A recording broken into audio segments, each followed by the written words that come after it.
Kembali kembali lagi kita di diskusi konklusi. Sebelumnya terima kasih kepada teman-teman udah menyempatkan waktunya untuk mengikuti diskusi kali ini. Tema diskusi malam ini adalah teologi pembebasan Agus Salim. Jadi Agus Salim itu ya kita tahu lah kan, dia kan tokoh pemikir dari Indonesia ya. Dan salah satu gagasannya yang cukup masyhur itu adalah gagasan mengenai teologi pembebasan. Sebenarnya ide mengenai teologi pembebasan ini bukan ide baru ya. Bisa dibilang cukup baru sih. Karena kan ide mengenai teologi pembebasan itu kan lahir dari pemikir-pemikir Iran kayak Ali Shariati kan. Nah, jadi tokoh kayak Ali Shariati ini kenapa dia menggagaskan teologi pembebasan itu dikarenakan menurutnya kita membutuhkan model teologi baru yang itu berhubungan dengan kehidupan sosial, etis, politis manusia. Jadi kan kalau dalam diskursus teologi klasik ya, perdebatan dalam teologi itu kan perdebatan seputar perkara-perkara metafisis kan, kayak misalnya keberadaan Tuhan, terus mengenai kebebasan manusia, takdir, terus bagaimana kita bisa mengetahui Tuhan, ya perkara-perkara yang sifatnya melangit dan di luar kapasitas indera manusia lah. Jadi bisa dibilang semacam perdebatan yang sangkut pautnya mungkin nampak jauh gitu dari kehidupan praktis manusia, kehidupan keseharian manusia gitu, kehidupan sosial, etis, politis, kayak gitu-gitu kan. Nah, Ali Shariati, tokoh Ali Shariati itu ingin menggagaskan model teologi baru gitu yang di situ berkesinambungan secara langsung dengan kehidupan sosial politis etis kita. Dia menggagaskan ide mengenai teologi pembebasan. Nah, terus yang membedakan teologi pembebasan oleh Sariti sama Agus Salim itu apa? Sejauh yang saya pelajarin ya mengenai Ali Shariati, saya belajar sedikit-sedikit ya tentang Ali Shariati ya. Jadi Ali Shariati itu kan hidup di rezim yang represif kan di Iran waktu itu. Nah, jadi dia itu ingin merumuskan suatu gagasan teologis yang ada kaitannya dengan aktivisme politis gitu kan, aktivitas politik yang sifatnya itu revolusioner gitu, yang sifatnya itu menentang suatu represi dari pemerintahan kan. Nah, makanya digagaskan teologi pembebasan dari Ali Shariati. Nah, kalau Agus Salim ini situasinya kurang lebih sama, cuman bedanya itu yang merepresi itu adalah kolonialisme Belanda kan.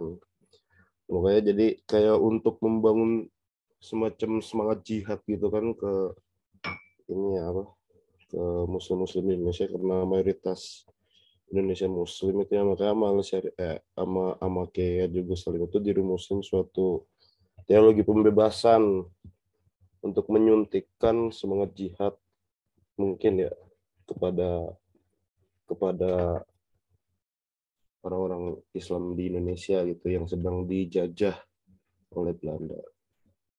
Kurang lebihnya nanti akan selebihnya akan dijelaskan oleh Rifkon Najwa selaku pemateri malam ini.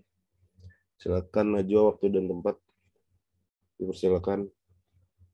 Ini nggak harus open kamera ya? Nggak usah kan Yusuf ya? Nggak usah. Nggak usah. Oke, izin share screen ya.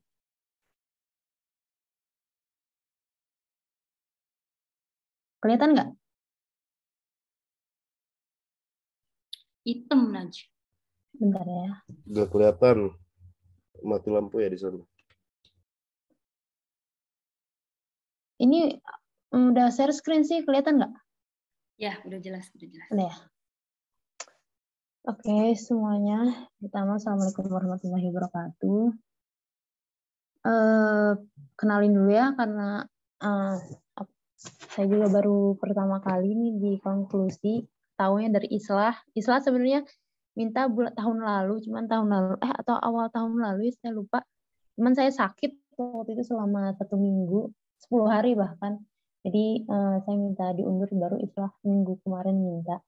Kenalin semuanya, nama saya Rifkona Jo Azizah. Saya sekarang tempatnya tinggalnya saya di Bandung.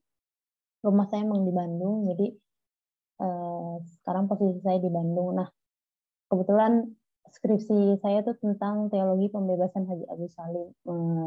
Pembimbingnya itu Pak Khalid Al-Walid di UIN Jakarta. Nah, sebenarnya teologi pembebasan Haji Agus Salim itu enggak menyebutkan bahwa yang beliau paparkan itu ini teologi pembebasan gitu. Enggak, cuman ide-idenya Haji Agus Salim itu termasuk, menurut saya itu termasuk pada teologi pembebasan. Jadi seperti itu. Nah, kemudian saya latar belakang dulu ya. Sebenarnya saya nggak tahu harus mulai presentasi dari mana. Akhirnya saya ini presentasi skripsi saya waktu itu, saya cuman diperbaharui sedikit doang. Latar belakangnya itu pertama dilihat dari problematika teologi. Jadi benar tadi Islah juga menceritakan tentang kenapa teologi pembebasan itu lahir dan lain-lain. Nah, problematika teologinya pada masa awal fokus kajian teologi itu, kalau kita kembali ke masa awal-awal Islam, terutama Islam ya, karena di sini kan membahas teologi pembebasan dalam Islam, adalah teologi yang bersifatnya transenden, yang terus melangit, yang pembahasannya tentang Tuhan, terus takdir dan lain-lain. Nah, baru kemudian manusia dan pembebasan. Nah, di sini tuh manusia itu pasti memiliki hasrat untuk bebas. Jadi ini tuh hasrat manusia itu pastilah dimiliki oleh setiap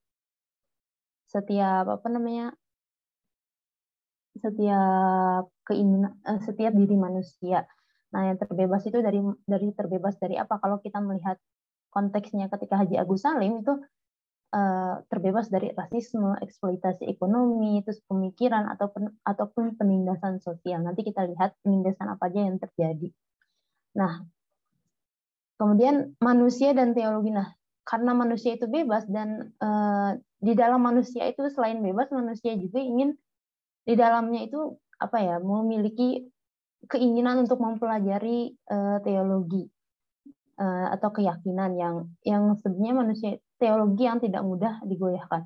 Ini saya minta maaf, ini saya nggak tahu, tiba-tiba presentasi saya jadi mepet-mepet kayak gini tulisannya. Maaf ya. Nggak apa-apa. Aman, Najwa. Iya, Nat, jangan diulangin. Coba.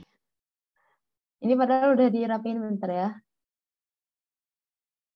Nah, ini. Kemudian melihat lagi dari penjajahan, penindasan, dan kemunduran. Nah, fakta sejarah kita kan mencatat bahwa Indonesia itu pernah dijajah oleh bangsa Portugis dan bangsa Belanda ya. Itu kan bangsa Belanda sih ada yang mengatakan memang 3 abad atau prosesnya itu proses 3 abad itu, atau ya pokoknya itu masih ada perdebatan lah sebenarnya berapa abad lah kita tuh dijajah oleh bangsa Belanda. Nah, akibat dari penjajahan ini itu terjadi penindasan. Otomatis itu tuh pasti otomatis ada penindasan lah dari penjajahan yang terjadi, yang mengakibatkan kemunduran baik secara pendidikan, yang akibatnya bangsa kita menjadi bodoh, eksploitasi ekonomi yang menyebabkan kemiskinan, terus kebijakan politik tanam paksa dan tanam politik etis yang menyebabkan ketidakadilan di dalam bangsa kita. Nah, selain itu, selain penjajahan, keadaan bangsa Indonesia, umat Islam khususnya pada saat itu, pada masa penjajahan itu terjadi juga pada masa kemunduran berpikir, terus perkembangan paham jumud, taklid, fatalisme, dan lain-lainnya. Dan ada juga diskriminasi terhadap kaum perempuan. Nah, itu latar belakang dari skripsi yang saya buat. Nah, penelitian ini tuh rumusan masalahnya adalah bagaimana Haji Agus Salim melakukan konstruksi prinsip teologi sebagai upaya untuk melakukan perjuangan melawan penindasan. Tujuannya, ini tujuan yang menurut saya bagus aja ya, karena saya melihat jarang banget orang mengangkat pemikiran Haji Agus Salim. Mungkin karena literaturnya ya, atau buku-bukunya tuh memang sulit banget sih. Itu juga menjadi hambatan saya untuk ketika melakukan penelitian ini. Jadi tujuannya ya untuk mengangkat kembali pemikiran Haji Agus Salim, karena yang terakhir itu kalau nggak salah buku yang saya temukan tentang Haji Agus Salim itu pun tentang biografi, itu diterbitkan oleh Tempo, judulnya Agus Salim, Diplomat Jenaka Penopang Republik. Itu pun tentang kebanyakan tentang politiknya Haji Agus Salim. Nah, terus jenis penelitiannya seperti skripsi yang lainnya, library research, terus metodologinya analisis, deskripsi, dan interpretasi. Nah, ini dia Haji Agus Salim ya, kalau ada yang belum tahu, ini fotonya. Nah, Haji Agus Salim ini nama aslinya bukan Agus Salim. Namanya itu Masyhudul Haq. Artinya itu pembela kebenaran. Nama Agus Salim itu diambil dari Salimnya itu nama ayahnya. Agus itu sebenarnya panggilan pengasuhnya. Pengasuh Haji Agus Salim. Jadi pengasuhnya Haji Agus Salim itu dari Jawa. Nah, kalau orang Jawa itu kan biasa menyebut Agus, Gus, gitu, artinya bagus gitu. Nah, kemudian akhirnya orang-orang sekitar mengenalnya sebagai Agus. Bahkan ketika di sekolah pun Haji Agus Salim itu oleh guru-gurunya itu dipanggilnya oleh Agus, tapi menggunakan dialektik Eropa gitu. Agus di akhirnya tuh pakai T, Agus. Ada T-nya gitu lah di akhirnya. Salim itu diambil dari nama ayahnya. Itu nama asli Haji Agus Salim Masyhudul Haq. Nah, biografinya ini singkat aja. Beliau lahirnya ini kayaknya ada yang lain ya. Iya, bentar. Uzumaki, sorry. Jangan share screen ya. Bentar, wait ya.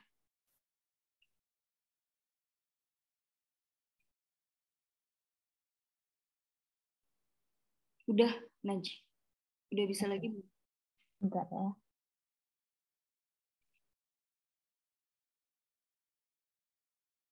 Iya, Haji Agus Salim itu lahir 1884. Sebenarnya mah seangkatan lah sama Kiai Hashim, Kiai Dahlan sebenarnya, karena mereka tuh pernah bertemu, bahkan pernah satu organisasi di Sarekat Islam. Tapi Haji Agus Salim itu lahir di kota Gadang Bukit Tinggi, ini tempatnya Azizi kalau nggak salah. Nah, terus kota Gadang ini tuh kan tempat banyak banget ya tokoh-tokoh Islam, tokoh-tokoh Indonesia yang lahirnya di kota Gadang atau di Sumatera Barat lah, kayak Muhammad Hatta, Hamka, terus kemudian Haji Agus Salim juga kan berasal dari sini. Nah, disinilah Haji Agus Salim lahir, kota Gadang Bukit Tinggi. Nah, pendidikannya itu di pendidikan sekolah Belanda, namanya tuh ILS dan HBS. Nah, kenapa Haji Agus Salim ini bisa sekolah di ILS dan HBS, padahal pada waktu itu ILS dan HBS ini sekolahnya orang-orang keturunan Belanda atau orang-orang yang anak-anak bangsawan lah. Nah, karena ayahnya Haji Agus Salim ini bekerja sebagai sebagai pejabat jaksa di Riau, makanya Haji Agus Salim punya kesempatan untuk bersekolah di ILS dan HBS. Kemudian Haji Agus Salim setelah dari HBS itu sebenarnya pindah ke Jakarta. Nah, sebenarnya Haji Agus Salim itu ditawarin beberapa pekerjaan, tapi Haji Agus Salim nolak, nggak mau kan ya, karena mungkin idealisnya ya pada masa itu, karena Haji Agus Salim juga masih muda. Nah, kemudian akhirnya pada terakhir Haji Agus Salim tuh ditawarin sama ibunya, udah kamu tuh kerja aja jadi ini jadi penerjemah di konsulat Belanda di Jeddah. Haji Agus Salim awalnya nolak. Nah, tapi kemudian Haji Agus Salim tuh ibunya wafat. Ibunya wafat karena nggak enakan sama ibunya. Terus kemudian Prof. Nok Harunji juga mendorong Haji Agus Salim untuk bekerja di Jeddah, di Mekah sebagai konsulat Belanda. Akhirnya diterimalah pekerjaan itu. Nah, karena Haji Agus Salim ini pinter, kan kalau kita lihat baca sejarahnya Agus Salim tuh, Haji Agus Salim tuh jenius lah, beliau tuh paham banyak, menguasai berbagai bahasa, Arab, Inggris, Belanda, Prancis, dan lain-lain, hampir 10 atau berapa saya lupa. Nah, pergilah Haji Agus Salim ke Mekah. Di Mekah ini, beliau itu sebenarnya menggunakan waktunya untuk belajar Islam karena pendidikannya Belanda, jadi Islamnya itu tidak tersentuh banyak oleh Haji Agus Salim. Nah, akhirnya Haji Agus Salim belajarlah bersama Syekh Khatib Minangkabau. Jadi ketika di Jeddah tuh Haji Agus Salim sering kali selama 5 tahun bolak-balik Jeddah Makkah untuk belajar kepada Syekh Khatib Minangkabau. Nah, Syekh Khatib Minangkabau ini ternyata adalah, kalau yang saya temukan, itu adalah pamannya dari Haji Agus Salim. Jadi disinilah Haji Agus Salim belajar tentang Islam yang secara dalam. Nah, organisasinya Haji Agus Salim ini pernah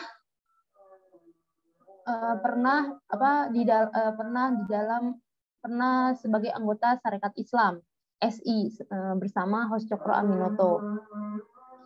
Nah, uniknya, menariknya juga di sini, Haji Agus Salim masuk SI itu pertamanya itu tuh sebagai cuman disuruh aja sama pemerintah Belanda, nih kamu Agus Salim, nih kamu ini aja hanya mata-matain Sarekat Islam. Waktu itu lagi ada kayak muktamar gitulah, lagi ada muktamar di Surabaya kalau nggak salah. Haji Agus Salim nerima, disuruh mata-matain, tapi Haji Agus Salim tuh malah tertarik dengan Sarekat Islam. Akhirnya masuklah bergabunglah bersama Sarekat Islam dengan Hos Cokro Aminoto. Bahkan di sini tuh Agus Salim dan Hos Cokro tuh disebut sebagai Dwi Tunggal. Dua-duanya tuh saling melengkapi. Bahkan di Sarekat Islam itu Haji Agus Salim sebagai yang mengislamisasikan Sarekat Islam, karena orang-orang Sarekat Islam itu orang-orang yang latar pendidikannya Belanda juga, tapi tidak menyentuh agama Islam, jadi belum terlalu paham dengan agama Islam. Nah, jadilah Haji Agus Salim itu sebagai imam lah, bisa dibilang sebagai imam di Sarekat Islam yang mengislamisasi orang-orang. Dan Haji Agus Salim itulah salah satu orang yang meyakinkan Sarekat Islam untuk merubah haluan menjadi sosialisme Islam. Akhirnya kan karena itu kan pada masa itu kan banyak banget ya sosialisme, Karl Marx dan yang lain-lain. Waktu itu Semaun juga masuk dan lain-lain. Nah, terus seringkali menjadi perwakilan Volksrat tuh, jadi kayak ada pertemuan kayak gitu untuk menyuarakan suara-suara rakyat. Nah, Haji Agus Salim selalu menjadi perwakilan. Nah, Haji Agus Salim juga ketika kemerdekaan Soekarno menjadi presiden, Haji Agus Salim seringkali dijadikan sebagai diploma yang mewakilkan Republik Indonesia. Nah, terakhir itu Haji Agus Salim pernah mendirikan Partai Penyadar. Nah, Partai Penyadar, tapi Partai Penyadar ini nggak terlalu, sebenarnya ini saingan gitu loh, karena Haji Agus Salim di dalam Sarekat Islam suaranya sudah tidak didengar, akhirnya Haji Agus Salim membangun Partai Penyadar, tapi Partai Penyadar pun tidak sebesar Sarekat Islam gitu. Tapi ada juga Haji Agus Salim tuh pernah juga aktif di organisasi Young Islamic Bond. Nah, di situ tuh perkumpulan pemuda-pemuda. Nah, di Young Islamic Bond juga Haji Agus Salim itu mempengaruhi pemuda-pemuda seperti Nasir, terus siapa lagi ya, saya lupa. Nah, pokoknya itu mempengaruhi mereka agar pemikiran mereka itu tidak seperti orang-orang orang-orang tua dulu yang hanya berpendidikan Barat tapi tidak paham Islam. Akhirnya sama Haji Agus Salim dibina pemuda-pemuda itu yang akhirnya kemudian melahirkan banyak pemikir Islam. Nah, makanya oleh Syafi'i Ma'arif almarhum, Haji Agus Salim ini disebut Bapak Intelektual Cendekiawan Muslim Indonesia karena beliau banyak melahirkan orang-orang yang cerdas. Salah satunya Muhammad Nasir.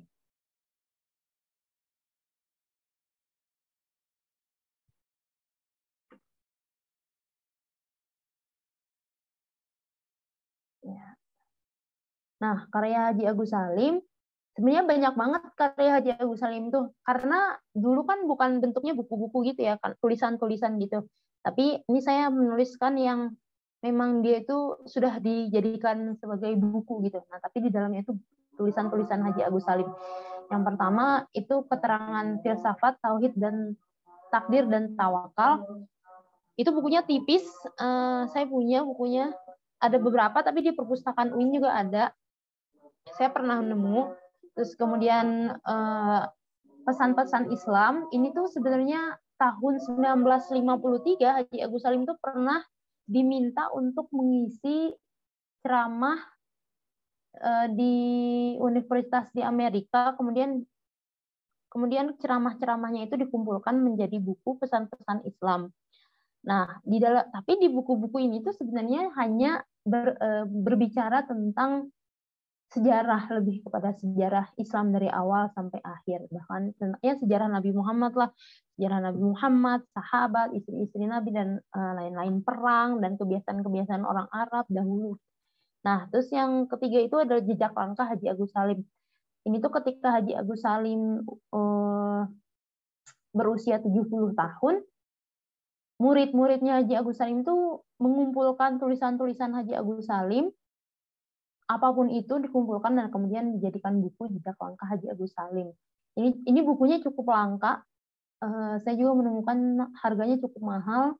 Tapi bukunya cukup tebal dan langka banget sih ini buku. Saya aja sekarang nggak kayak buku ini tuh kayak investasi saya aja sekarang. Dulu harganya sekian, sekarang harganya jadi sekian gitu. Nah, yang terakhir itu 100 tahun Haji Agus Salim.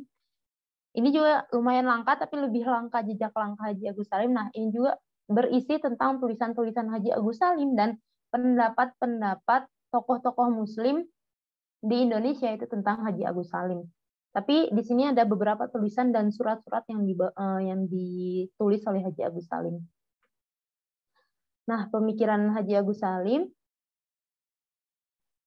sebenarnya banyak banget pemikiran Haji Agus Salim, cuman yang saya ambil hanya beberapa, hanya 3. Nah, Islam, pertama tentang Islam ya. Islam itu dipandang Haji Agus Salim sebagai agama yang dinamis, bukan statis. Sama aja seperti pembaharu Islam ketika pada masa itu. Islam bukan hanya bergantung pada kehidupan dunia, tapi juga mengajak manusia untuk selalu berusaha.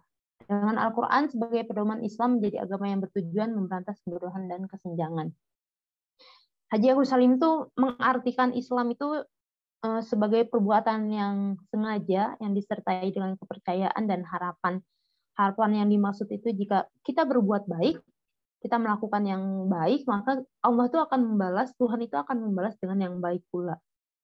Jadi kalau kamu mau hidup baik ya, kamu juga Allah pasti ngebalas dengan kehidupan kamu yang akan lebih baik gitu.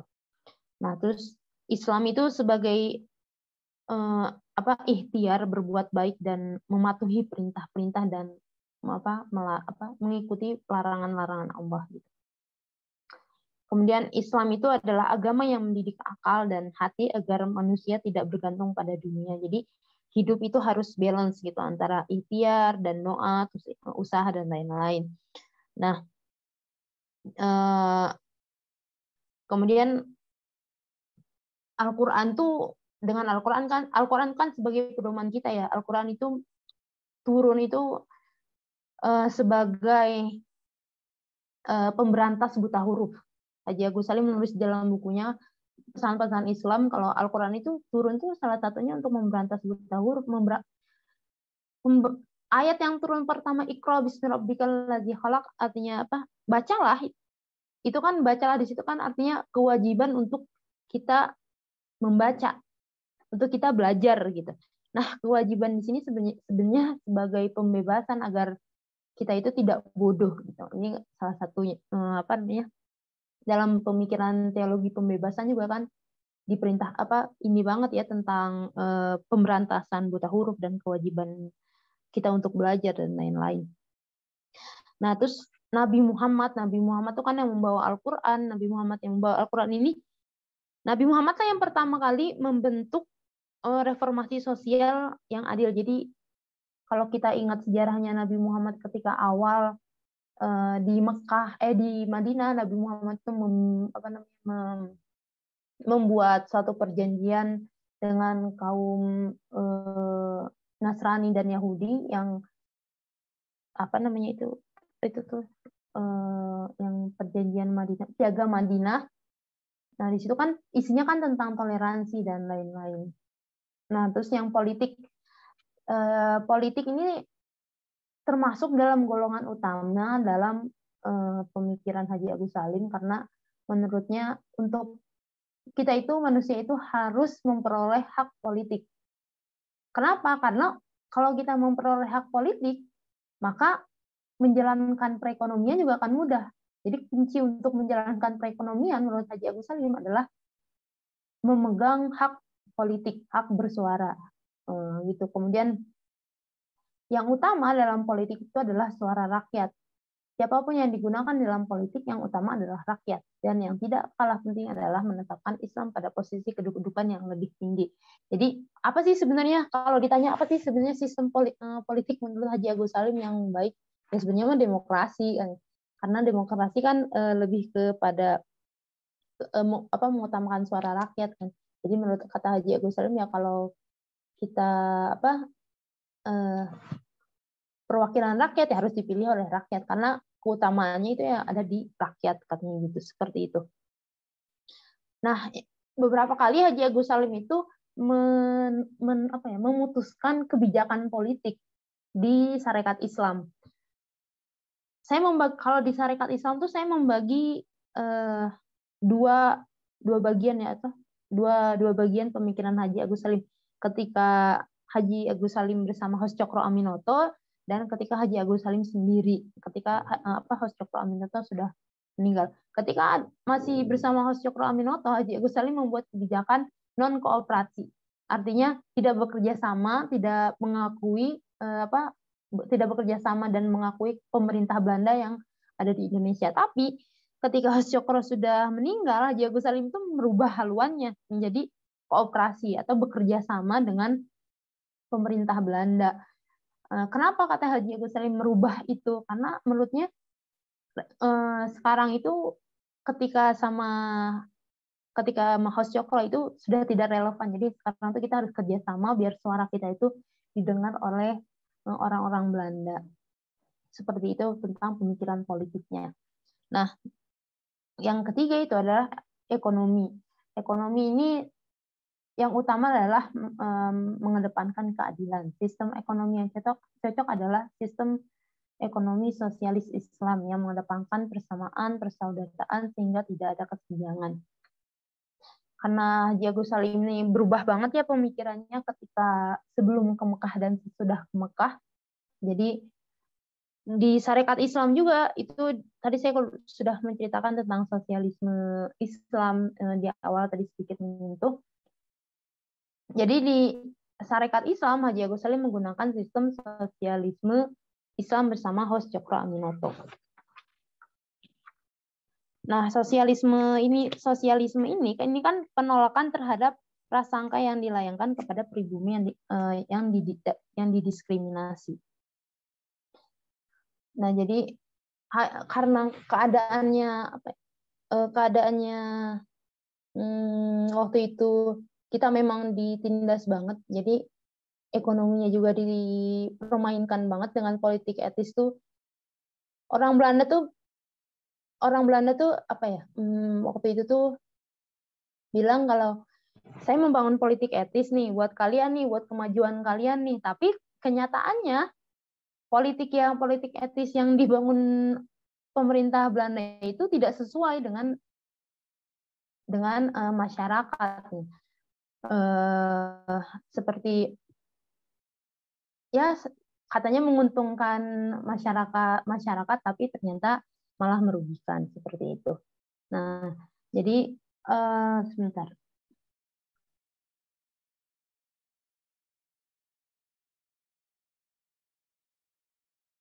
Nah, jadi itu sosialismenya ini saya maaf banget nih saya lupa tapi saya punya ceritanya beberapa. Nanti bisa kita bahas. Nah, kemudian tentang teologinya. Sebenarnya mah teologi Haji Agus Salim itu cuma tiga ini, tauhid, takdir, dan tawakal. Nah, tauhid itu seperti berarti ya keesaan, tentu saja tidak terbilang dan tidak terbagi bahwa Tuhan itu satu, bahwa ya Allah itu satu gitu, nggak terbagi, tidak terbilang. Nah, eksistensi Tuhan tuh harus kita akuin lah, walaupun kita tuh tidak sampai pemahaman kita sampai sana, tapi kita tuh harus memahami tentang kita tuh harus sadar bahwa Tuhan itu ada. Dan yang membawa kesadaran kita terhadap eksistensi Tuhan itu ya agama Islam itu sendiri, kata Haji Agus Salim seperti itu. Yang kedua adalah takdir. Takdir adalah ketentuan yang telah dibuat oleh Allah.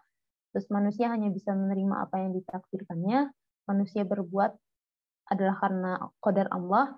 Yang bisa dilakukan manusia hanyalah berusaha. Haji Agus Salim tuh menulis di bukunya, kadang tuh kita tuh sering kali mempertanyakan tentang kenapa kita hidup, kenapa Tuhan menciptakan kita, kenapa kita tinggal di Indonesia, misalnya kenapa orang tua kita yang sekarang ini, siapa jodoh kita, terus ya tentang takdir kan kita tuh kadang suka mempertanyakan hal-hal yang seperti itu ya. Nah, kata Haji Agus Salim seperti ini kalau jawaban terhadap takdir, pertanyaan-pertanyaan tentang takdir itu. Katanya, kenapa kita harus mempertanyakan hal-hal yang seperti itu? Toh ketika kita mempertanyakan hal-hal seperti itu tidak akan merubah kehidupan kita, ya akan sama aja. Intinya kita mempertanyakan hal seperti itu ya sia-sia kayak gitu. Nah, terus kalau sia-sia kayak gitu, ya kita harus ngapain dong? Kan kita pasti nanya kayak gitu ya, kata Haji Agus Salim, ya kita harus berusaha. Hidup tuh kita tuh cuma ikhtiar aja, ikhtiar. Ikhtiar dengan apa? Dengan usaha. Allah kan udah ngasih nih, kata Haji Agus Salim, udah ngasih panca indera ke kita, udah ngasih apalagi akal yang utama ke kita untuk kita berpikir dan lain-lain. Nah, udah gunain itu semuanya untuk berusaha di dalam hidup kita, untuk ikhtiar lah dalam hidup kita seperti itu. Terus habis kita ikhtiar, terus kita ngapain dong? Kan seperti itu. Nah, jawabannya ya kita harus bertawakal kepada Allah. Nah, tawakal di sini berarti menyerahkan segala upaya yang telah dilakukan manusia kepada Allah. Tawakal berfungsi agar hati manusia teguh dan tidak mudah berpaling pada selainnya.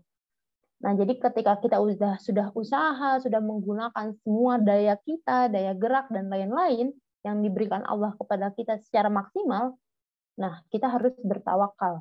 Menyerahkan semuanya kepada Allah. Nah, kenapa? Di sini dari tawakal juga kita bisa belajar tentang sabar. Nah, terus ada juga tentang iman dan wujud. Iman itu bukan hanya pengakuan terhadap adanya Allah, tapi juga kepercayaan kepada Allah. Doktrin iman harus dimulai dengan mempelajari sifat Allah.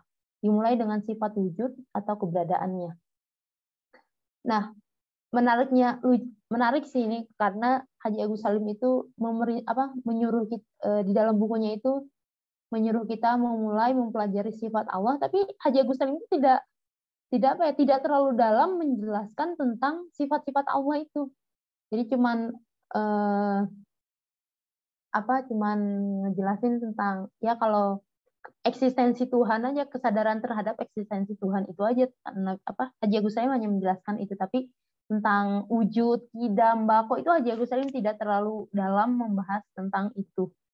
Nah, terus wujud. Pengetahuan tentang Allah sebenarnya di luar kemampuan manusia sendiri, akan tetapi manusia tetap harus mempelajari atau mengenal Tuhan. Manusia harus menerima eksistensi Tuhan, tetapi harus berhati-hati agar tidak terjebak kepada antropomorfisme. Tadi saya juga menyinggung tentang masalah ini ya. Nah, terus ini tuh pemikiran yang terpengaruh oleh pemikiran tauhidnya Haji Agus Salim. Nah, pertama itu masalah pendidikan. Nah, Haji Agus Salim tuh tadi kan saya mengatakan bahwa kalau kita yang utama itu adalah politik. Nah, kalau kita memegang hak politik kita, maka kita akan mencapai keadilan, atau ekonomi itu akan berjalan, dan kemudian dari ekonomi itu akan mencapai keadilan dan kesejahteraan. Nah, sebelum politik ini sebenarnya adalah pendidikan. Kata Haji Agus Salim, untuk mencapai kemajuan kita harus memiliki pendidikan yang layak, yang baik. Yang pendidikan yang kurikulumnya sesuai dengan kurikulum negeri kita, yaitu kurikulum yang memang mengarahnya kepada timur. Nah, pendidikan ini sebagai jalan utama untuk mencapai kemajuan, untuk mencapai keadilan dan kesejahteraan diperlukan pendidikan yang didasari oleh ajaran agama dan tauhid, serta sistem pendidikan yang sesuai dengan identitas bangsa. Jadi sistem identitas bangsa kita ini adalah bangsa ketimuran, jadi ya kita harus menggunakan sistem yang ketimuran gitu, bukan kebaratan. Karena pada masa itu memang di HBS dan ILS itu tidak ada pelajaran agama ya, jadi bukan ini banget lah, bukan Indonesia banget lah kata Haji Agus Salim kayak gitu. Karena penyebab dari pendidikan yang kebaratan itu mengakibatkan para pemuda yang tidak paham dengan identitas bangsanya sendiri. Misalnya kayak penyebabnya salah satunya adalah para pemuda-pemudi yang bersekolah di ILS dan HBS itu mereka tuh nggak mau nikahnya sama sama bangsanya sendiri, sama yang karena Jawa ya, mereka akhirnya nggak mau gitu nikah sama Jawa juga gitu, mereka maunya ya sama orang Barat juga, padahal orang Barat nggak mau juga sama orang Indonesia gitu. Nah, itu yang salah satu yang mengakibatkan ketidakpahaman terhadap agama. Nah, yang kedua itu adalah persatuan. Nah, persatuannya ini didasari oleh Ali Imran ayat 103, berpeganglah pada tali Allah dan kamu jangan bermusuh-musuhan kalau tidak salah, dan jangan bercerai-berai, kalau nggak salah lanjutannya itu seperti itu. Nah, Haji Agus Salim menafsirkan ayat ini bahwa manusia itu harus selalu berpegang pada persaudaraan. Nah, persaudaraan yang kuat bukan hanya kuat secara rohani dan badani, tapi juga kehidupan sosial. Jadi persatuan juga tuh cukup berpengaruh dalam pemikiran Haji Agus Salim, karena waktu itu tuh memang memerlukan persatuan ya untuk melawan penindasan-penindasan yang terjadi di Indonesia. Jadi Haji Agus Salim tuh membahas tentang persatuan. Yang ketiga ada nasionalisme. Nah, Haji Agus Salim tuh kalau ditanyain nasionalismenya seberapa besar, itu besar banget, malah tidak perlu ditanyakan lah. Nah, semangat nasionalisme dan cita-cita tanah air harus dicita-citakan kepada arah yang lebih agung, bukan hanya pada pengabdian tanah air, tetapi harus dijunjung ke arah yang tinggi, yaitu Tuhan yang Maha Esa. Ini tuh ungkapan Haji Agus Salim. Latar belakangan dari ungkapan Haji Agus Salim ini adalah perdebatannya dengan Presiden Soekarno. Jadi di buku 100 tahun Haji Agus Salim itu ada perdebatan surat antara Haji Agus Salim dan Soekarno. Itu beberapa kali terbit tentang itu, hanya membahas tentang nasionalisme. Jadi Soekarno itu ngebahas tentang nasionalisme itu kita harus mencintai Ibu Pertiwi dan harus berjuang demi Ibu Pertiwi dan lain-lain. Nah, ini tuh dikritik oleh Haji Agus Salim nasionalismenya ini, katanya nasionalisme tuh jangan hanya sebatas Ibu Pertiwi saja, tapi harus kepada tujuan yang lebih agung, yaitu Tuhan. Nah, itu tuh berkali-kali lah itu berdebat mereka tuh di surat kabar seperti itu. Nah, Haji Agus Salim itu bilang kalau ya nasionalisme nggak bisa cuma hanya sebatas itu, tapi harus lebih tinggi gitu. Nah, terus ada kritikan juga Haji Agus Salim tentang perempuan, bukan kritikan ya, tapi kepada pemikiran tentang perempuan. Yang pertama itu tentang tabir dan jilbab. Tabir itu kalau kita di masjid itu kan suka ada ini ya, apa namanya, tirai gitu untuk pembatas laki-laki dan perempuan. Nah, itu tuh tabir. Nah, ini tuh dikritik sama Haji Agus Salim. Kan kritikan Haji Agus Salim itu terjadi di pertemuan Young Islamic Bond di suatu tempat, saya lupa. Nah, Haji Agus Salim bilang kayak gini, kenapa perempuan harus di dalam ruangan ini harus dibatas dengan seutas kain gitu, dibatasnya antara laki-laki dan perempuan. Tabir ini tuh bukan budaya kita, kata Haji Agus Salim kayak gitu. Nah, nggak usah kita tuh ikut budaya-budaya Arab, kita tuh punya budayanya sendiri kan. Aneh, tidak masuk akal aja, tidak masuk akal, kata Haji Agus Salim, kalau kita menggunakan tabir dalam ruangan, padahal di luar ruangan, ketika kalian sudah keluar dari ruangan ini, ya kalian juga bersatu kan dengan perempuan, bahkan kalian pergi semobil atau berboncengan, yang nggak masuk akal aja, kata Haji Agus Salim kayak gitu. Jadi Haji Agus Salim tuh mengkritik tabir, masalah pembatas antara laki-laki dan perempuan. Nah, terus kemudian jilbab. Jilbab itu Haji Agus Salim hanya bilang kalau jilbab itu ya menutupi bagian-bagian yang wudu aja, gitu, nggak terlalu inilah Haji Agus Salim ya, Kak.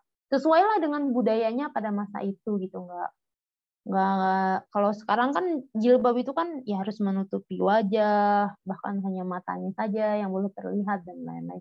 Pada masa itu kan sebenarnya tidak seperti itu, tidak seperti sekarang lah. Nah, terus masalah perempuan, rumah tangga. Nah, di rumah tangga Haji Agus Salim ini membagi tugas antara pekerjaan laki-laki dan pekerjaan perempuan. Nah, ini tuh kita nggak bisa melihatnya konteksnya sekarang. Kita harus melihat konteksnya kemarin juga. Saya juga membaca tentang rumah tangga ini, laki-laki itu harus bekerja dan perempuan itu boleh bekerja, tapi ya pekerjaannya di rumah, tapi perempuan tuh harus cerdas gitu. Nah, kalau laki-laki ya di luar. Nah, terus urusan uang itu ya perempuan yang harus megang, nggak boleh laki-laki, karena katanya laki-laki itu nggak terlalu pinter lah megang uang, kata Haji Agus Salim gitu. Jadi yang harus jadi bendahara rumah yaitu perempuan gitu, nggak bisa laki-laki. Nah, pendidikan perempuan itu harus memiliki pendidikan yang tinggi. Wajib banget bagi Haji Agus Salim bahwa perempuan harus memiliki pendidikan yang tinggi. Kenapa? Karena yang melahirkan anak itu perempuan. Nah, makanya seorang ibu itu harus pintar. Jadi Haji Agus Salim itu kayak udah tahu nih, kepintaran seorang ibu itu kan memang nurunnya ke anaknya. Jadi kalau ayahnya tuh apanya, kalau ibunya tuh memang kalau tidak salah kepintarannya. Nah, makanya beberapa kali Haji Agus Salim itu mendorong sekolah-sekolah perempuan pada masa itu untuk berdiri. Sebenarnya gerakan ini tuh hampir sama dengan gerakannya Kiai Dahlan. Kiai Dahlan itu kan mendirikan sekolah, dan Haji Agus Salim itu sebenarnya mendirikan sekolah juga, tapi saya tidak tahu sekolahnya itu seberapa berkembangnya karena saya tidak menemukan buku yang membahas tentang sekolah yang didirikan Haji Agus Salim di Bukit Tinggi. Nah, kritikan Haji Agus Salim terhadap sistem-sistem yang dibangun oleh penjajahan pada masa itu. Nah, yang pertama adalah pendidikan. Pada masa itu, pendidikan itu hanya memfokuskan pada kaum aristokrat atau kaum bangsawan dan kelas atas. Terus sistem yang digunakan juga sistem barat, terus kemudian yang lebih mengutamakan superioritas laki-laki. Kedua adalah sosiopolitik. Terus yang menganggap bangsa Indonesia ini sebagai anak kecil atau tidak tahu apa-apa atau butuh perawat. Jadi beberapa kali bangsa Indonesia itu meminta haknya gitu ke bangsa penjajah gitu.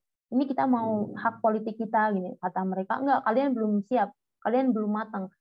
Yuk, sama saya aja diarahinnya gitu. Nah, padahal Haji Agus Salim itu sadar di situ. Mereka tuh bersikap seperti itu karena mereka itu tidak mau pergi, dan kita tuh sebagai Indonesia tuh harus bergantung kepada bangsa Belanda seperti itu. Terus yang kedua adalah kemajuan yang diatur oleh bangsa Belanda. Terus yang kemudian sikap polisi dan hakim yang jauh dari sikap menegakkan keadilan. Jadi polisi dan hakim juga pada masa itu tuh tidak bersikap adil, bahkan beberapa saya baca itu beberapa surat tanah tuh diambil dan untuk kepentingan Belanda, terus tuh dipersulit dan lain-lain. Terus yang terakhir adalah ekonomi. Sistem politik etis yang memang menguntungkan bangsa Belanda, terus kemudian sikap pemerintah terhadap para petani yang para petani itu ya hasilnya itu hanya berapa persen lah ke petani, tidak ada keadilan di situ. Terus sistem bank yang mengutamakan kaum para pemodal. Nah, di sini itu sebenarnya konstruksi dari apa yang dibangun oleh Haji Agus Salim. Jadi Haji Agus Salim itu sebenarnya pemikirannya tuh lebih kepada menafsirkan ulang kembali pemikiran tauhid, takdir dan tawakal. Tauhid yang berarti percaya pada Allah secara teguh pada keimanannya, percaya pada wujud dan eksistensinya dan kekuasaan Allah. Terus kemudian dari tauhid ini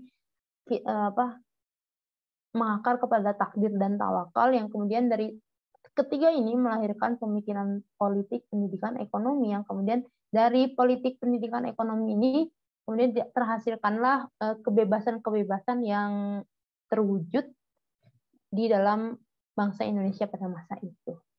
Mungkin itu saja yang bisa saya sampaikan ya. Kurang lebihnya mohon maaf. Mungkin kita bisa bareng-bareng berdiskusi. Karena saya juga bingung nih mau ngomong apa lagi. Terima kasih.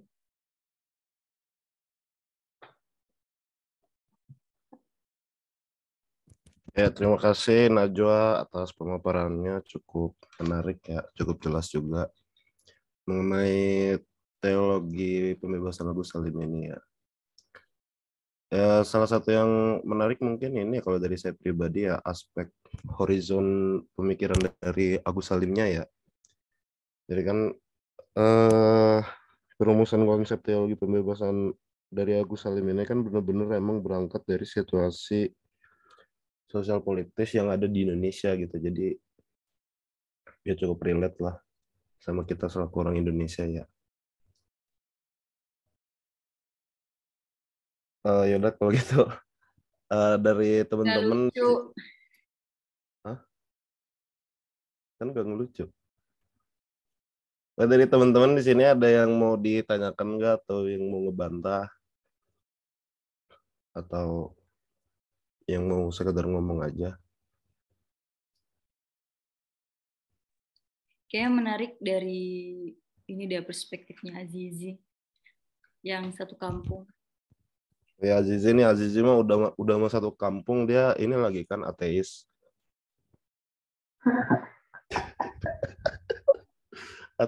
ateis eksistensialis. J, coba gimana J komentar itu J terkait pemikiran siapa Agus Salim?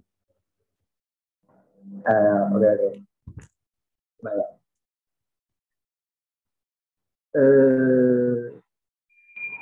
Aku nanya kayaknya.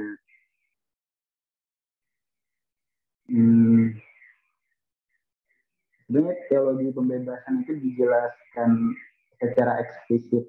Maksudnya emang Agus Salim itu merumuskan tentang teologi pembebasan, atau emang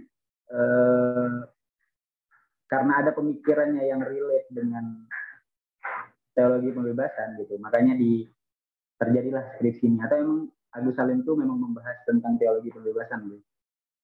Ini itu sih, nanya aja kayak gitu aja. Gimana Nat? Mau langsung dijawab apa dikumpulin dulu pertanyaannya? Bebas lah, mau boleh juga langsung, dikumpulin juga boleh. Ya udah langsung. Jawabannya yang menarik ya Nat.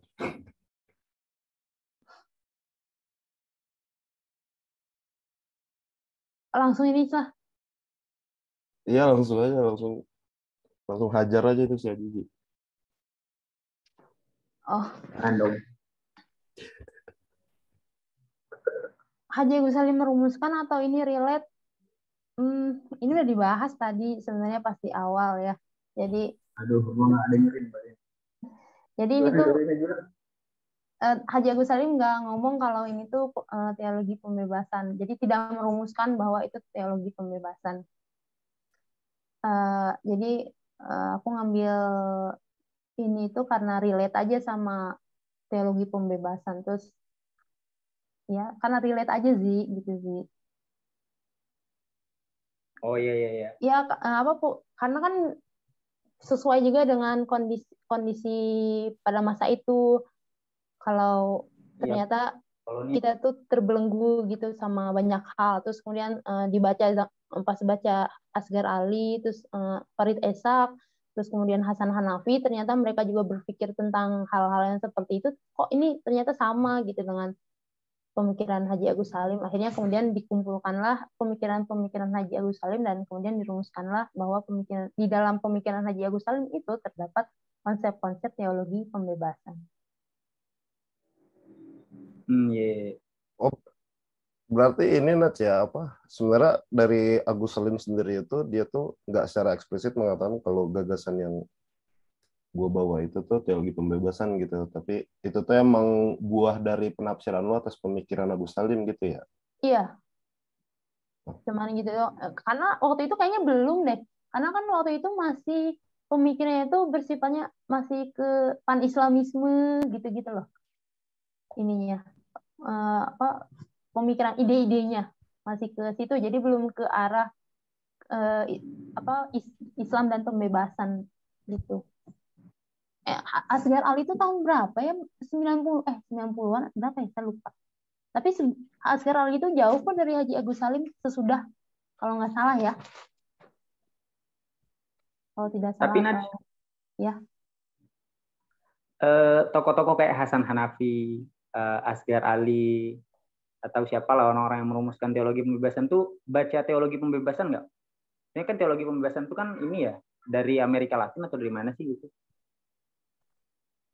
Pasti baca sih setelah karena kan mereka juga berpikir, mereka juga kan pemikirannya terpengaruh ya sama pemikiran Barat. Nah terus kemudian mereka melihat oh ternyata di Barat tuh Gustav kalau nggak salah yang mengutamakan, yang menggaungkan pertama kali teologi pembebasan tuh. Nah mereka tuh akhirnya melihat ada yang harus digaungkan juga kayak Farid Esak itu kan latar belakang dari teologi pembebasannya itu kan karena di Afrika tuh kan memang tertindas juga ya dari penjajahan gitu.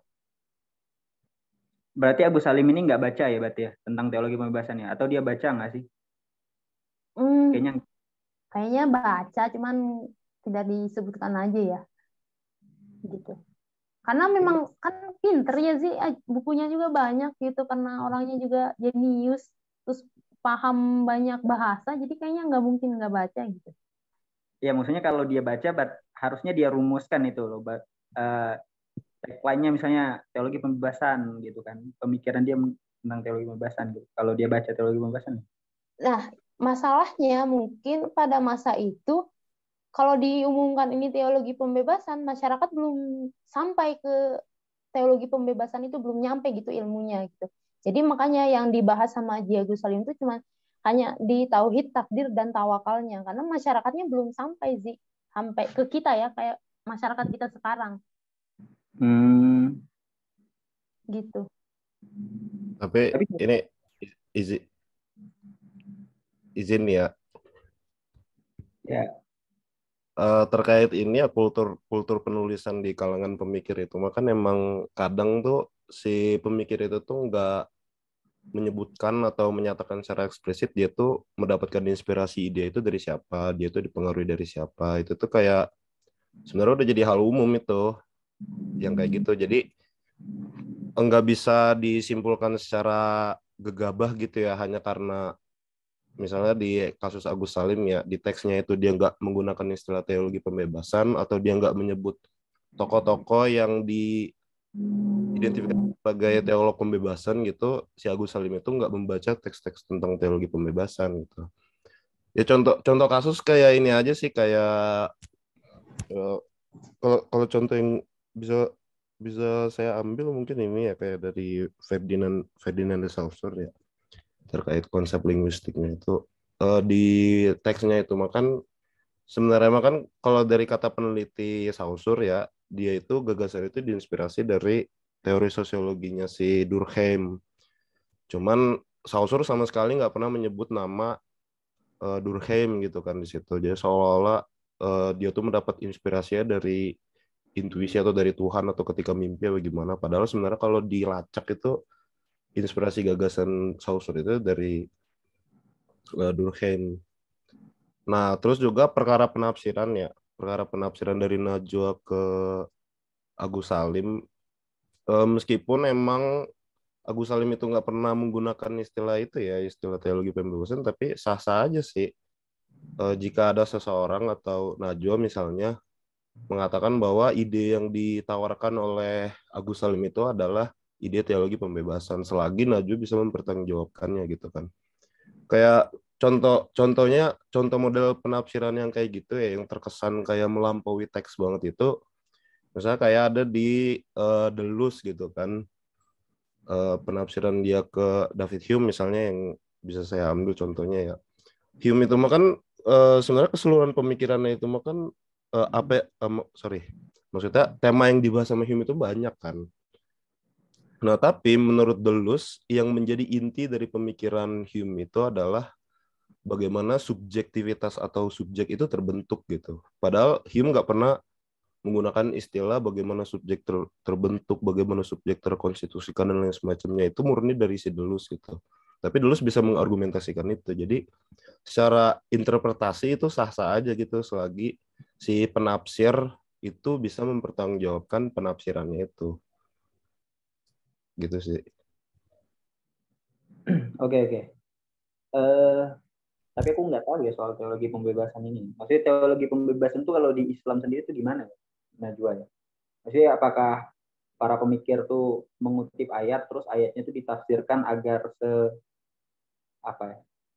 agar tidak melangit mungkin, atau gimana gitu? Atau gimana sih sebenarnya teologi pembebasan tuh?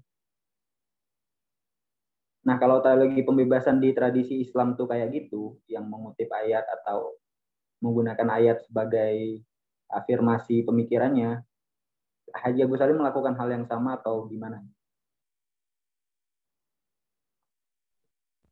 Itu Nats, ada pertanyaan lagi. Dengar gak tadi pertanyaannya? Enggak, tadi kelempar. Jadi coba ulangin sih. Anjir, gue kira lu moderator yang baik loh, anjir. Oh iya. Oke, gue jadi moderator yang baik nih. Jadi Azizi itu kayak ini beranggapan kalau pola konseptual dalam teologi pembebasan itu adalah di sini tuh si pemikir itu melandasi pemikirannya itu pada dalil-dalil gitu kan. Kemudian dari situ terumuskan atau dirumuskan ide teologi pembebasan. Nah, model pola kayak gitu tuh apakah itu ditemukan juga di Agus Salim atau enggak gitu, Nats, pertanyaannya. Oh, jadi konsepnya itu ya dilihat, pembebasannya itu dilihat dari dalil-dalil Al-Quran gitu sih. Iya, Menafsirkan. aku kan nggak tahu apa-apa ya soal teologi pembebasan. Nah, kalau teologi pembebasan di Islam tuh tradisinya itu apakah menggunakan ayat sebagai afirmasi pemikirannya tentang teologi pembebasan gitu? Kalau seperti itu, Agus Salim melakukan hal yang sama atau enggak? Iya, karena kalau nggak salah ya, udah lama juga nih nggak baca tentang teologi pembebasan. Memang kalau nggak salah memang beberapa buku yang dibaca tuh berkaitan dalilnya tuh kayak dalil pemersatuan aja. Tadi kan dibahas Ali Imran 103, di situ kan jadi pemersatuan tuh sebagai dasar untuk mewujudkan kemajuan gitu. Terus itu di dalam Haji Agus Salim ya, cuman kemudian di yang lain tuh kalau nggak salah itu tentang harta atau tentang ekonomi juga itu dibahas, diambil dari Al-Quran, dari Al-Quran gitu sih. Oke. Pasti sih dasarnya tuh Al-Quran dan As-Sunnah tuh pasti gitu. Ya kalau namanya teologi mah udah pasti dalil-dalil ya. Oke, kayak Karyanto nih ada pertanyaan menarik nih, Karyanto. Karyanto lagi mikir dulu bentar. Aduh, ente. Gue dulu Islah. Oh ya, boleh konklusi. Iya. Sebelumnya Najwa makasih ya udah mau share soal skripsinya di konklusi. Salam kenal lagi Najwa. Dan makasih juga teman-teman udah hadir yang udah mulai menghilang satu persatu nih. Najwa, kamu menjelaskan sangat sistematis. Aku suka. Makasih. Tapi begini, ada beberapa catatannya. Yang pertama, teologi dan pembebasan. Itu term yang sangat kontradiktif gitu ya. Yang pertama, teologi itu kita kayak berhubungan sama langit. Sementara pembebasan itu kita berhubungan sama manusia, hablum minallah dan hablum minannas. Sementara ada pernyataan dari Najwa tadi di presentasi bahwa bahkan Agus Salim pun itu tidak menjelaskan secara detail gitu tentang eksistensinya Allah. Bagaimana Najwa bisa merumuskan kalau itu adalah teologi pembebasan? Sementara untuk teologinya saja Agus Salim nggak bicara jelas gitu, nggak secara detail. Gitu. Jangan-jangan Najwa, teologi pembebasannya Agus Salim itu alat politik doang. Jangan-jangan nih. Aku cuma pengen tahu aja rentetan yang analisis Najwa untuk mengklaim gitu kalau itu teologi pembebasan. Dan yang kedua, Azizi, tentu saja teologi pembebasan itu pasti berlandaskan ayat ya.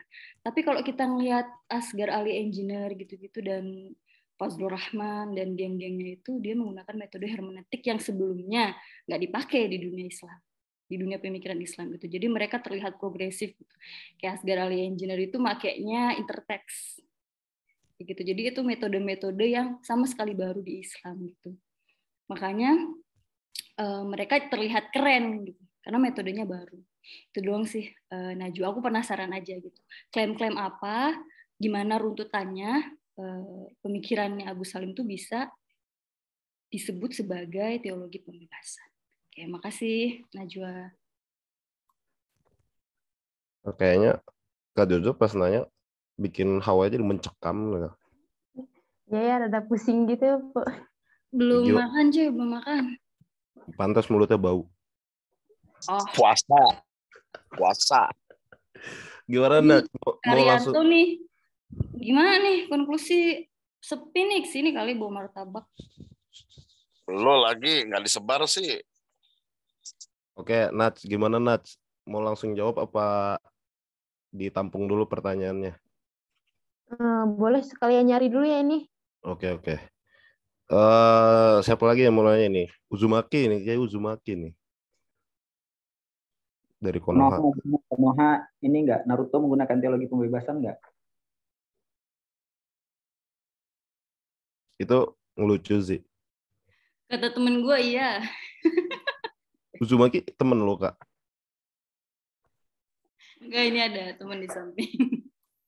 Iya, itu Uzumaki. Uzumaki, silakan. Silakan.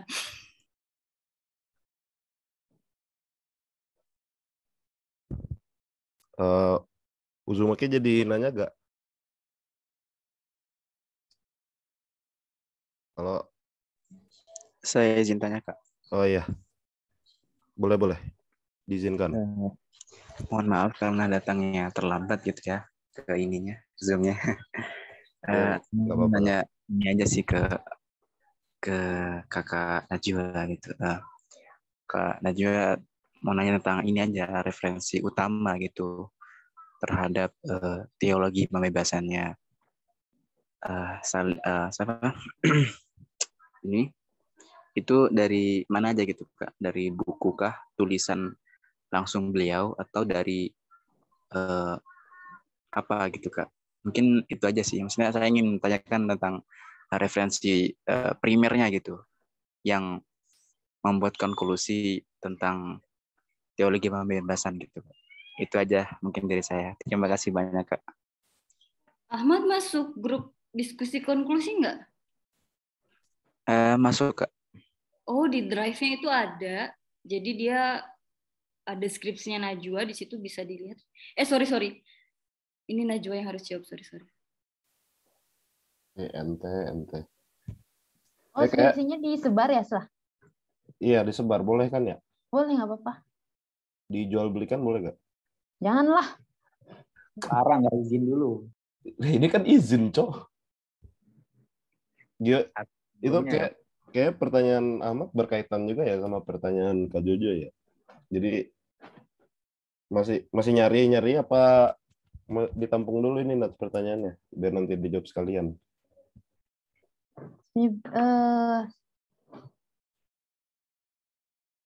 Bentar ya. Oke. Karyanto nih biasanya suka ini kan, suka melempar ide-ide konyol, ide-ide kontroversial. Gimana Karyanto? Saya lagi dalam forum ini Salam sehat untuk semuanya.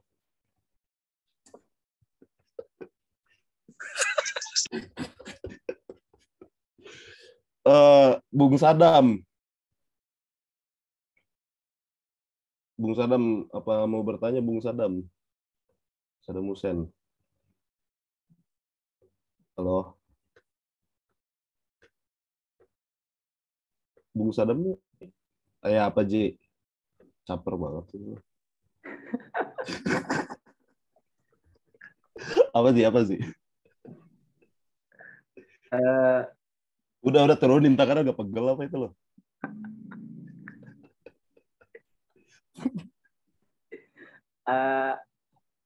Aku mau nanya ini sih, argumentasi Agus Salim tentang yang soal pembagian rumah tangga perempuan tadi itu.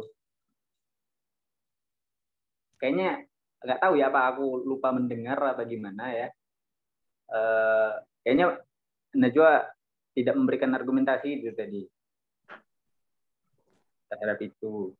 Karena kan teologi pembebasan kan, cuman kan penerapannya malah mengkotak-kotakkan perempuan dalam satu tempat gitu. Itu aja Salah. Oke. Coba ya. Ya, silakan dicoba. Ini mohon maaf banget ini siapa? Ini yang konklusi. Kak Jojo itu Kak Jojo. Kak Jojo maaf ya kalau tidak memuaskan jawabannya karena ini sudah setahun yang lalu lebih. Slow, santai. Baru pas Islah ngomong mau diskusi lagi baru dibuka lagi gitu. Lu tertekan ya Najwa? Iya. Aduh. Iya karena udah lama banget kan, setahun. Oke lah kalau Feby kan berapa bulan doang ya Slah ya. Kalau gue setahun gitu. Iya. Jadi minta maaf banget ya. Nah emang gimana merumuskan kenapa tiba-tiba saya bisa bicara kalau Haji Agus Salim itu di dalam pemikirannya itu terdapat konsep-konsep pembebasan, tapi bahkan teologinya saja Haji Agus Salim tidak berbicara gitu ya kan ya Kak Jojo ya, masalah wujudnya gitu ya Kak? Ya kalau tadi pas Najwa ngejelasin tuh bilangnya tidak secara detail dijelaskan tentang eksistensi Allah. Sebenarnya tuh Haji Agus Salim tuh bicara tentang teologinya, cuman memang tidak terlalu detail. Yang tadi saya bicarakan kan tadi, kalau kenapa kita Haji Agus Salim hanya bilang kenapa kita harus mempertanyakan keberadaan Tuhan gitu. Toh tidak akan merubah apapun, Haji Agus Salim bilang kayak gitu. Kita tuh hanya boleh hanya untuk kesadaran kita terhadap eksistensi Tuhan, dan yang membawa eksistensi Tuhan kesadaran kita pada Tuhan itu agama gitu. Sebenarnya kayak gitu Haji Agus Salim. Jadi saya juga rada bingung nih sebenarnya. Waktu nulis kalau nggak salah saya juga rada bingung. Kok Haji Agus Salim nggak nulis tentang tentang wujud Tuhan, tentang apa Tuhan. Tapi kan saya, oh iya, karena menurut Haji Agus Salim nggak terlalu penting permasalahan kayak gitu. Yang penting bagi Haji Agus Salim adalah usaha dan ikhtiarnya manusia di dunia dan menggunakan menggunakan segala potensi, segala daya yang telah Tuhan berikan kepada manusia. Itu yang utamanya dari pemikirannya Haji Agus Salim, terutama tentang permasalahan Tuhannya.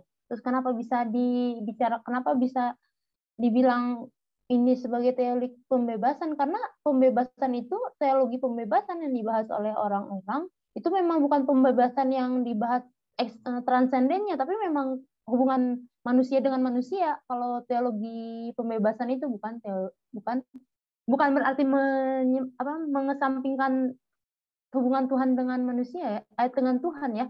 Tapi yang diutamakan itu tentang manusia dengan manusia,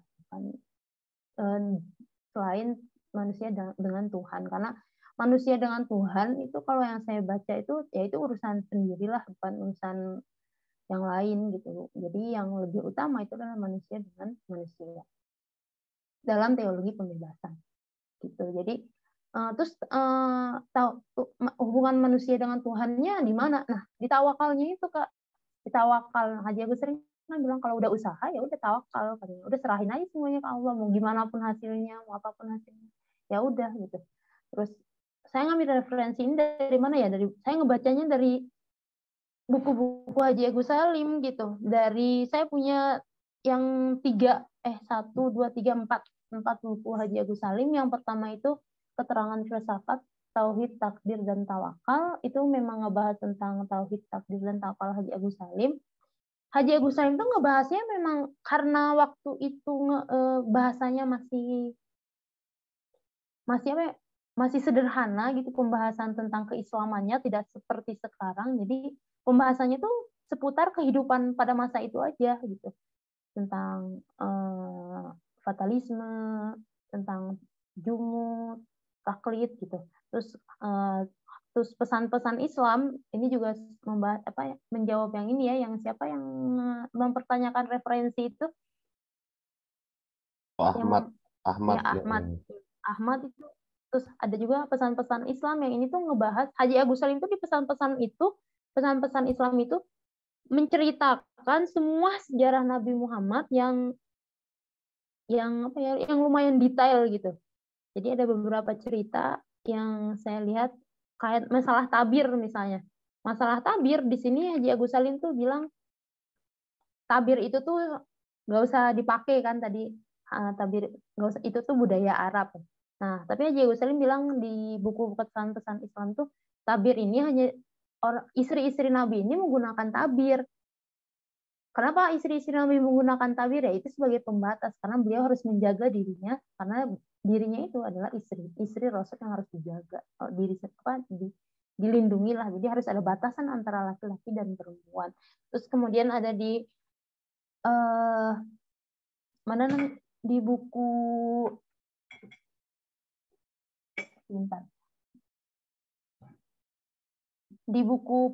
Jejak Langkah Islam, di sini tuh cukup banyak ya pemikiran Haji Agus Salim yang memang mengarahnya menurut saya ya lebih ke pembebasan itu, kayak persatuan Islam, terus kewajiban manusia harus bergerak, kemudian kemajuan yang harus diperoleh dengan usaha, terus kemajuan perempuan, dan di dalam teologi pembebasan itu kan membahas itu semua, membahas gimana caranya umat manusia ini maju, umat manusia ini tidak terbelenggu lah oleh penindasan. Kemudian pokoknya di buku ini tuh hak-hak, ada juga membahas tentang hak-hak yang harus diperoleh oleh manusia untuk tidak terbelenggu atau untuk bebas gitu. Terus kemudian ada juga 100 tahun Haji Agus Salim. Nah, di sini tuh ngebahas tentang pendapat-pendapat para pemikir Islam seperti A.R. Baswedan, terus Rasiji, terus Solihin Salam, Muhammad Rum, Syafi'i Ma'arif, dan Buya Hamka itu berbicara tentang Haji Agus Salim yang menurut mereka memang pemikiran Haji Agus Salim ini memang maju pada masa itu, maju lah, tidak lebih maju lah daripada dari perkembangan zamannya pada masa itu. Nah, di sini juga ngebahas tentang upaya-upaya yang memang dilakukan Haji Agus Salim untuk melakukan pembebasan itu gitu. Dan apapun yang dilakukan dalam pemikiran Haji Agus Salim atau upaya-upaya yang dilakukan oleh Haji Agus Salim itu didasari oleh